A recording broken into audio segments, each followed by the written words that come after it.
salliminen ja kaiken ymmärtäminen, se on se syöpä, joka on sisältäpäin romuttanut tai tyhjentänyt sitä huonetta, jonka pitäisi täyttyä. Jos rellastetaan yksityiselämässä, miten sattuu aviosuhteissa tai käy epäselväksi kumpaa sukupuolta on tai vastaavaa, niin niistä syntyy sellaista epävarmuutta laajemminkin ympärillä, joka sitten johtaa siihen, että menisimmekö tällaisten epävarmojen henkilöiden luo siinä äärimmäisessä hädässä.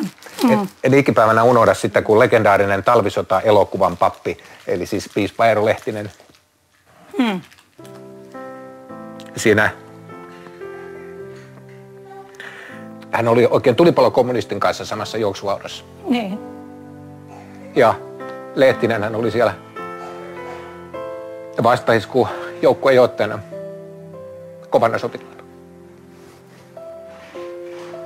Kunniamerkkiä riitti. Ja hengenmiehenä. Kyllä. Ja sanoi siinä, että pastoripäisten kanssa mä taivaaseen, tai luutankin hän tuli siinä vaiheessa sotilaan. Juu, jos uskot, pääset.